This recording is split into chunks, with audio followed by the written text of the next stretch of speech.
আলহামদুলিল্লাহ নাহমাদুহু ওয়া নুসাল্লি আলা রাসূলিহিল কারীম। বিসমিল্লাহির রহমানির রহিম।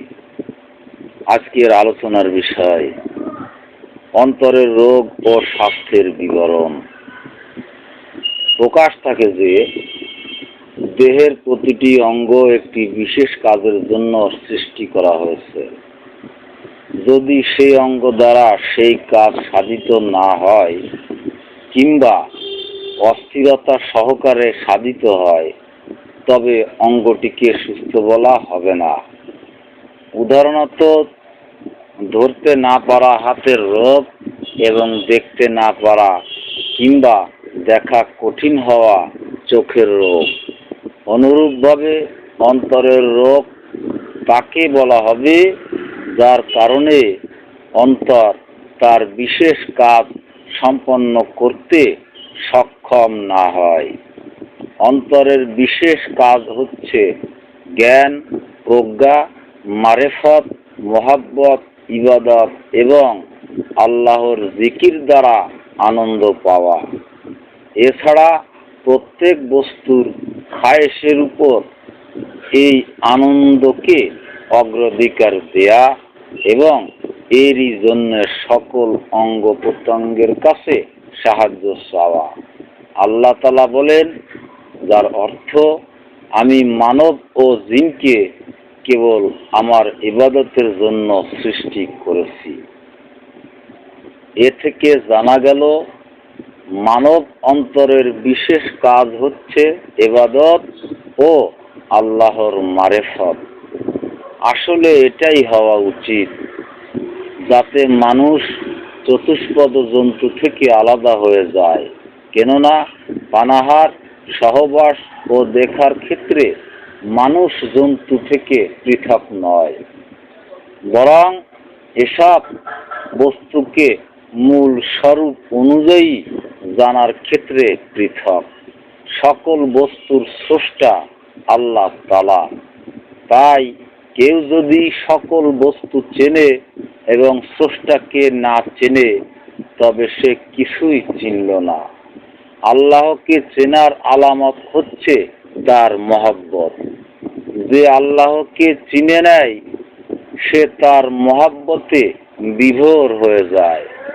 মহব্বতের চিহ্ন হচ্ছে সে আল্লাহর উপর দুনিয়ায় স্থিত সব কিছু এবং আপন প্রিয় বস্তু সমূহকে অগ্রাধিকার দেবে না।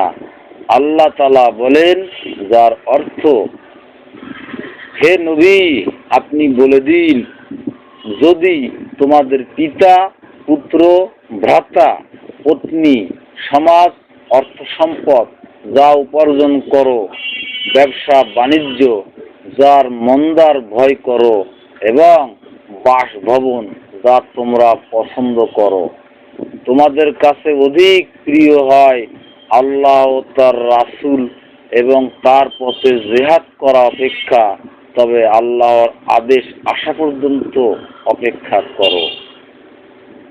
সুতরাং যার কাছেই আল্লাহ ছাড়া অন্য বস্তু অধিক প্রিয় হয় তার অন্তর রুগ্ন। এগুলো হচ্ছে অন্তর রোগের আলামত। এ বর্ণনা থেকে জানা গেল সকল অন্তর রুগ্ন, তবে আল্লাহ যাকে রক্ষা করেছেন তার কথা ভিন্ন। কতক রোগ এমন হয় যা রোগী জানতে পারে না। অন্তর রোগের ক্ষেত্রেও এরূপ হয়ে থাকে, তাই মানুষ গাফেল থাকে। যদি জেনেও নেয় তবে চিকিৎসার তিক্ততার সবর করা কঠিন হয়। কেননা এর চিকিৎসা হচ্ছে খায়েশের বিরোধিতা করা। নফসের মধ্যে সবর করার সামর্থ্য থাকলেও কোনো বিচক্ষণ চিকিৎসক পায় না। কেননা এ রোগের চিকিৎসক আলেম সম্প্রদায়, তারা স্বয়ং এ রোগে আক্রান্ত। সুতরাং তারা যখন নিজেদেরই চিকিৎসা করে না তখন অপরের চিকিৎসা কিরূপে করবে? এদিক দিয়ে অন্তরের রোগ দুরারোগ্য।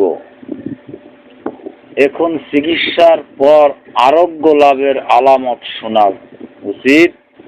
যদি চিকিৎসাধীন রোগটি কৃপণতা হয়, যা ধ্বংস ও আল্লাহ থেকে দূরত্বের কারণ, তবে এর চিকিৎসা ধন সম্পদ দান ও ব্যয় দ্বারা করতে হবে। কিন্তু ধন সম্পদ এই পরিমাণ ব্যয় করবে যেন অপব্যয় না হয়ে যায়, নতুবা অন্য কোনো রোগে আক্রান্ত হয়ে যাবে। বরং মধ্যবর্তী স্তর অবলম্বন করতে হবে, যা কৃপণতা ও অপব্যয়ের প্রান্ত থেকে অনেক দূরে অবস্থিত।